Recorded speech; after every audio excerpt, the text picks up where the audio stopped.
D'abord, je n'aime pas porter un micro à la main, donc vous me pardonnerez probablement, mais je vais porter un peu ma voix pour que je ne vous maltraite pas ni les uns ni les autres.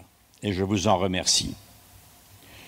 À l'issue de cette matinée, je voudrais moi aussi joindre mes remerciements à ceux qui ont été exprimés tout à l'heure aux interventions de ce matin.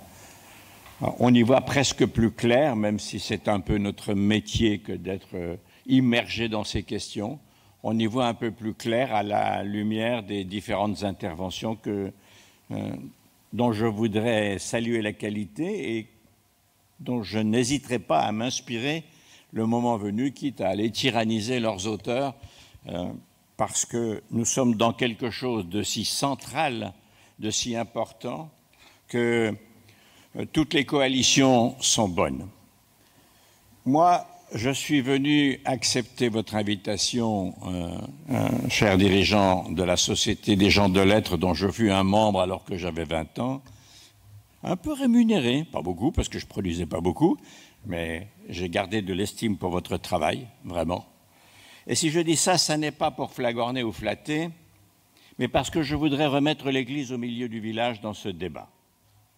Depuis maintenant presque une vingtaine d'années, le monde a été parcouru par une sorte de révérence, de prosternation, c'est mon mot, devant la magie de la technologie. Et en effet, il y avait de quoi. Bien entendu, ensuite, les uns et les autres se gobergent ou se lamentent du fait que tel continent a réussi sa mutation technologique grâce à des bricoleurs transhumanistes plus ou moins, les enfants de la deuxième moitié des années 60 qui tripatouillaient des technologies dans les garages ou bien volaient celles des inventeurs. Je salue au passage les plus éminents d'entre eux, M. Zuckerberg. Et puis nous, Européens, étions dans quelque chose de massif qui s'appelait le plan calcul, et qui nous a pendant longtemps déroutés par la finalité de ce qu'on recherchait et de l'argent qu'on investissait, de ce à quoi nous voulions aboutir. Voici maintenant une nouvelle étape qui est celle de l'intelligence artificielle, et je voudrais d'abord tordre le cou à quelques canards qu'on nous jette dans les jambes pour réfléchir en gens responsables, pour nous empêcher probablement de mettre en évidence la finalité de tout ça.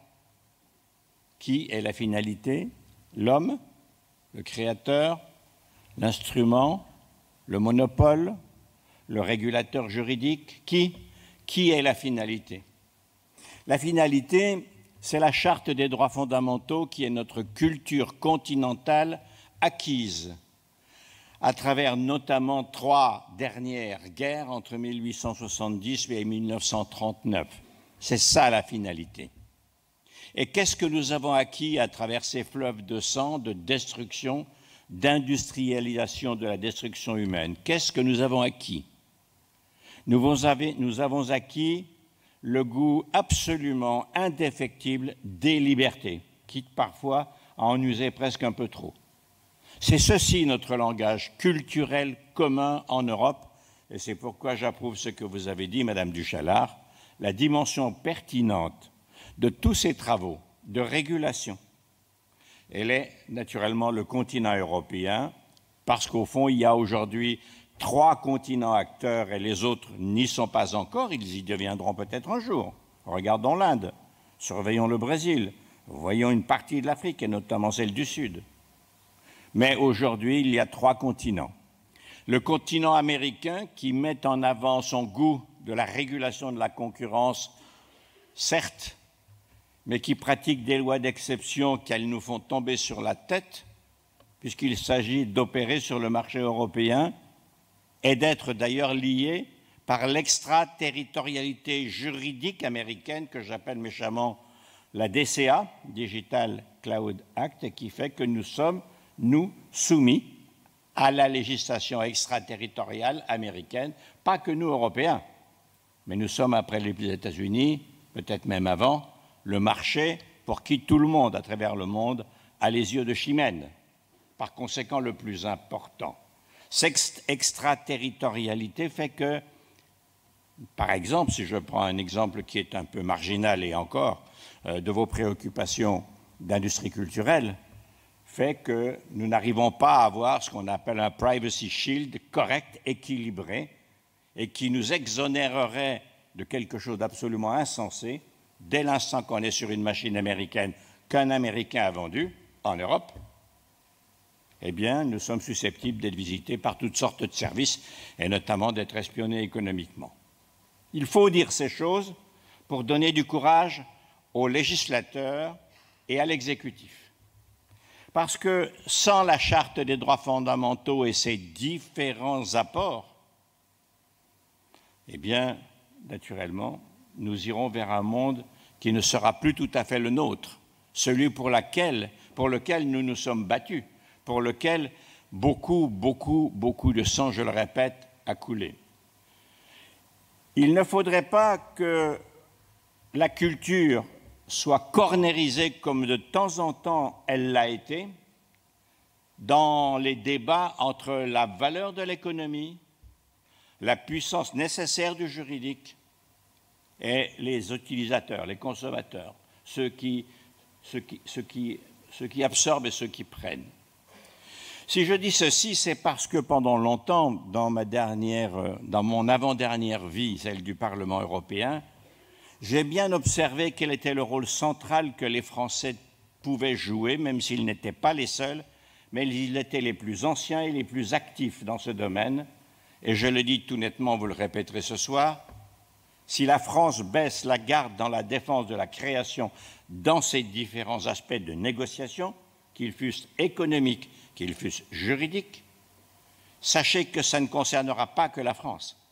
Ça concernera les principales industries culturelles européennes pour lesquelles, au fond, nous nous sommes battus jusqu'à présent et qu'on nous reconnaissait comme étant des leaders. Ma question, elle est la suivante. Qu'est-ce que c'est que la culture européenne? Ce sont des cultures de 22 pays à peu près, puisque quelques autres ont les mêmes cultures, les mêmes socles culturels. Ce sont des cultures. Mais la culture des cultures, c'est la défense des libertés. Et dans la défense des libertés, les créateurs sont le vrai socle de la démocratie. Je pourrais faire la preuve de ce que je viens de dire par son contraire. Est-ce qu'il faut penser que l'économie sera une source de liberté? Oui, ça c'est tout à fait clair.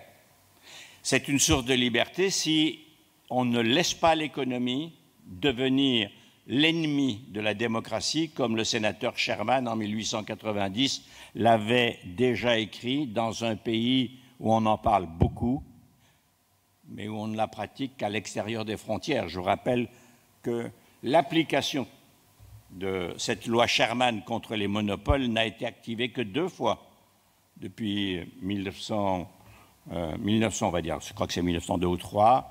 La première fois contre les chemins de fer et le pétrole. Une première fois contre le pétrole, le chemin de fer et surtout AT&T, mais AT&T, ça date de presque 30 ans.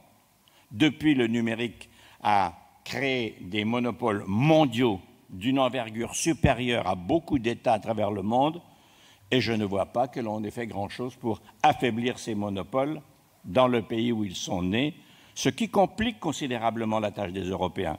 Je le sais, en tant qu'ancien législateur, 15 ans au Parlement européen, j'ai eu à les connaître, j'ai eu à les recevoir, j'ai eu à les subir, et j'ai même eu à m'en protéger, ma famille et moi. Voilà le contexte dans lequel nous sommes. Et voilà pourquoi je voudrais vous dire à vous, créateurs, réunis dans cette salle, que j'ai toujours évidemment défendu, le contraire c'est complètement absurde, que vous êtes le socle de la démocratie, mais que ce socle, il a des défauts. Les défauts, d'abord, c'est la désunion. Chacun y va de son potentiel, les uns se croient importants, que ce soit dans la culture ou dans la presse. Les autres pensent qu'ils obtiendront de meilleures conditions seuls. Les troisièmes se plient parce qu'ils ne sont pas assez gros. Les quatrièmes attendent des autorités des protections. non pas des lois. Elles sont faites, je les approuve presque toutes, même si j'en trouve un certain nombre insuffisantes, incomplètes, des trous dans la raquette, mais ça c'est la vie des lois. Les lois ne peuvent pas être dès le départ totalement pertinentes. Une loi, ça court derrière un fait, ça n'est pas devant. On n'a pas fait des lois sur la bioéthique avant que l'on ait fait de la biologie. Donc on est derrière. C'est pourquoi elles doivent être, à mon avis, plus exigeantes que la simple lecture des faits ne nous demande de l'être. Ça, c'est une chose très importante pour le monde de la création. Il y a une deuxième chose que je voudrais dire s'agissant des créateurs et du socle démocratique central, l'Église au milieu du village que vous représentez. C'est qu'il faut maintenant vous unir face à des, comment dirais-je, blocs économiques aussi importants auxquels d'ailleurs tout à l'heure M. Benghazi a largement fait allusion. Eh bien, il faut avoir un poids. Un poids pourquoi? Pas parce que nous sommes contre. Personne n'est contre le net. Personne n'est contre l'IA. Nous sommes contre les monopoles, contre le pillage des données et contre quelque chose de plus central qui vous concerne tous au premier chef, c'est qu'il faut prendre conscience en Europe que l'économie ne peut pas vivre, si elle n'a, que la culture ne peut pas vivre si elle n'a pas un socle économique solide.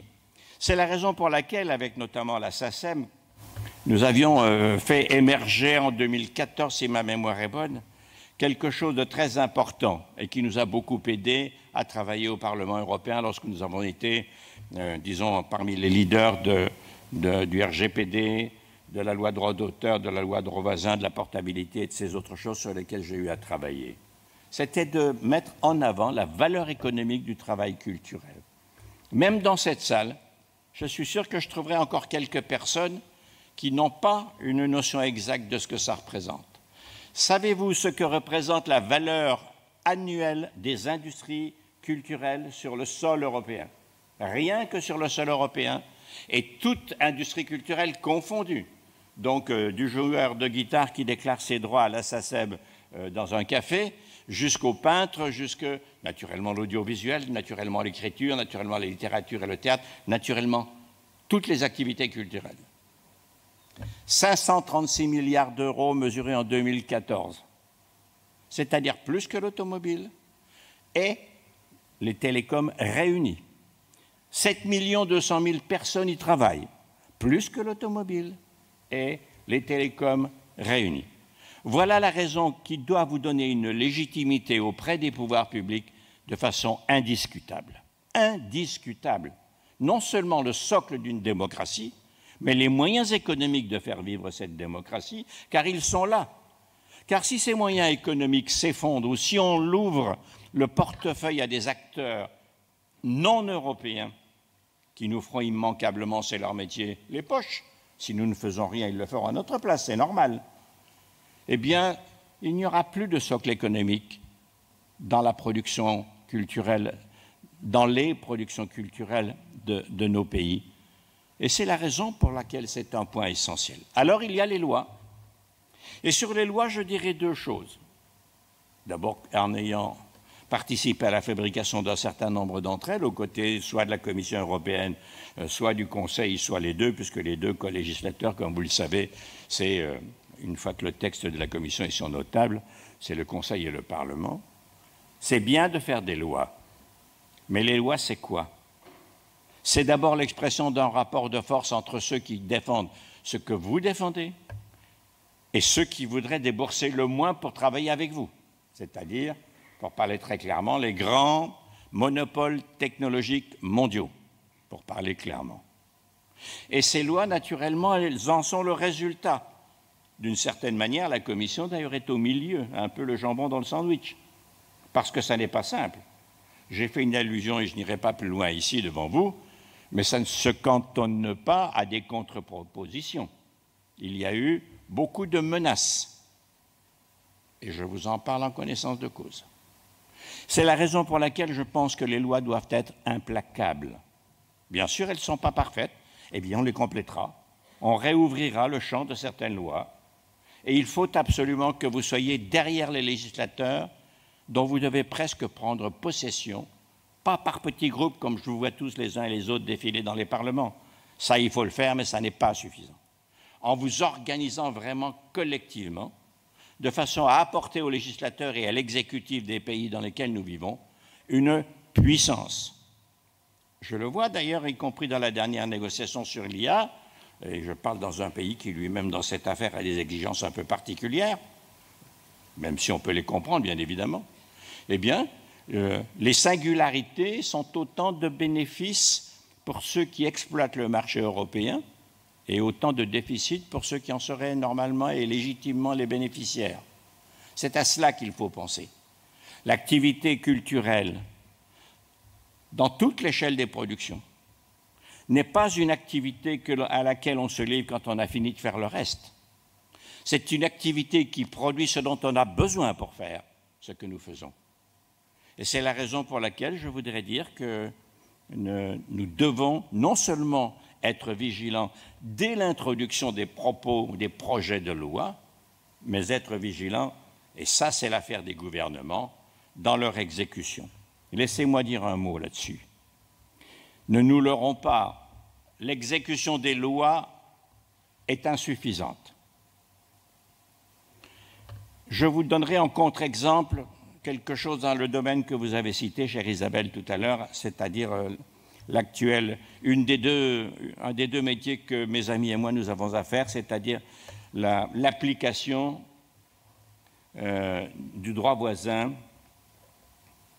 à destination des éditeurs et d'ailleurs des journalistes de presse, c'est-à-dire de ceux qui écrivent et de ceux qui engagent de l'argent pour recueillir l'information, la distribuer, la diffuser, etc. Je prendrai deux exemples. Pendant longtemps en Allemagne, qui n'a pas trop tardé à transposer la directive de droit voisin, il n'y avait pas de négociation. D'ailleurs, il y en a encore très peu et pas bonnes. Pour deux raisons. La première, c'est que certains gros éditeurs ont jugé qu'ils avaient plus de marrons à tirer du feu en y allant directement que collectivement. Et la deuxième raison, parce que l'autorité de la concurrence allemande, le Bundeskartellamt, le BK, comme on l'appelle, s'était dessaisi, contrairement à la France, de la protection de la loi, de l'application de la loi, qui dit qu'on doit partager la recette publicitaire dès l'instant qu'on tire du bénéfice publicitaire à partir des extraits de presse que l'on met sur les réseaux, les plateformes, etc. On voit là que la convergence des autorités a apporté un plus à l'application de la loi. Mais quand je vois la difficulté de négocier, notamment dans ce secteur de la presse, où on est encore très loin du compte, alors que la loi date de mars 2019 en France et sa transposition date du 24 juillet 2019, c'est-à-dire on a transposé immédiatement, avec peut-être des trous et tout, on peut toujours discuter, mais eh bien, il a fallu en passer par la concurrence qui a infligé en son temps une amende à l'un d'entre eux de 500 millions d'euros.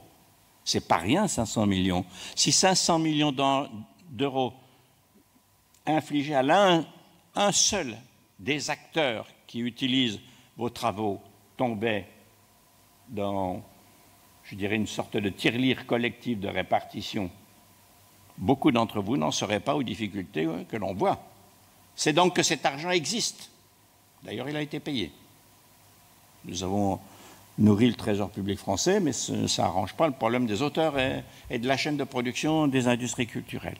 C'est pourquoi j'appelle vraiment clairement à ce que vous-même, là où vous êtes, vous puissiez aider, pour ne pas dire pousser, les gouvernements à se saisir, à surveiller l'application des lois qu'il fait voter.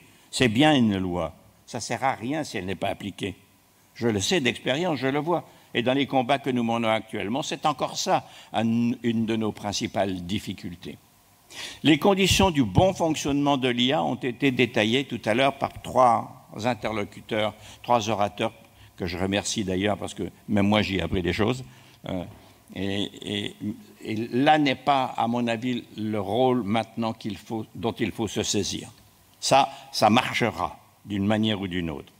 Nous devons nous saisir de faire appliquer des lois, de lutter contre les monopoles et de faire respecter quelle que soit la technologie qui sera mise à notre disposition dans les années à venir, et Dieu sait qu'il y en aura forcément, de se saisir de ça comme d'un outil et non pas comme d'un phare auquel on devrait se soumettre. Il n'y a rien à mettre au-dessus. La Charte des droits fondamentaux européenne, qui est notre Constitution, notre bien-vivre commun et dont vous êtes les instruments nourriciers, l'a déjà dit. Il n'y a rien à mettre au-dessus de la valeur humaine. D'ailleurs, même l'un des dirigeants des GAFAM, comme on dit, qu'on pourrait croire aujourd'hui comme étant un obstacle, l'a dit récemment dans une interview au Point, l'hebdomadaire français. Il a dit l'IA doit rester entre les mains humaines. Venant de ce monsieur Brad Smith, pour ne parler que de lui, ça dit bien ce que ça veut dire et c'est d'une légitimité tout à fait respectable, à condition bien sûr que les faits vérifient les propos, mais il y a des lois pour ça. Voilà ce que je suis venu vous dire. L'église au milieu du village, c'est vous. Non seulement pour les loisirs, l'occupation, la distraction, mais pour la civilisation. Qu'est-ce qu'a voulu dire d'ailleurs à ce propos? Qu'est-ce qu'a voulu dire Robert Schuman quand il a dit dans un célèbre discours juste après la Deuxième Guerre mondiale, « Plus jamais cela ». Beaucoup de gens pensent qu'il a voulu dire « Plus jamais la barbarie destructrice des humains par l'industrialisation de la mort », les rafles, les transports, le gaz, les chambres, etc. Bien sûr, il a voulu dire ça. Mais il n'a pas voulu dire que ça. Il a voulu dire plus jamais l'interruption de l'effort de civilisation des Européens qui progressivement, mais depuis bien avant le Moyen-Âge, déjà, ont essayé de reculer la périodicité des guerres par la culture, par l'instruction évidemment, par les religions parfois, ce qui est un peu difficile à dire en ce moment, mais si je parle de Cluny, tout le monde aura compris de quoi je parle. Si je parle de l'abbaye d'Ebertsmünster en Suisse, tout le monde aura compris de quoi je veux parler. Mais aussi par les échanges commerciaux. Il y a eu sur ce continent européen, pour lutter contre les invasions Est-Ouest, Nord-Sud, Sud-Nord, toujours des gens de bonne volonté qui ont reculé la fatalité des guerres par lesquelles nous réglions nos problèmes, tant bien que mal, et plutôt mal que bien, et à la lumière de destructions terrifiantes. Qu'est-ce qui était au centre de ça? La civilisation. Et qu'est-ce qui était au centre de la civilisation? Le fait que plein de gens aient pu répandre la culture. Voilà pourquoi, IA ou pas IA, net ou pas net, technologie ou pas technologie, il faut maintenant construire les instruments et donner à la politique, qui quand même dans nos systèmes a une sorte de légitimité fondamentale, le moyen de représenter nos besoins et non pas d'accommoder. Or, on se prosterne beaucoup depuis une vingtaine d'années dans le monde devant la magie et le mirage de la technologie, qui pour moi ne sera jamais que de la ferraille mathématisée, même si maintenant on rêve de mettre quelque chose qui capterait les émotions dans une puce introduite dans le cerveau. Voilà ce que je voulais vous dire. Nous avons besoin de vous, nous avons besoin de votre courage rassemblé, pas disséminé. Et je vous remercie.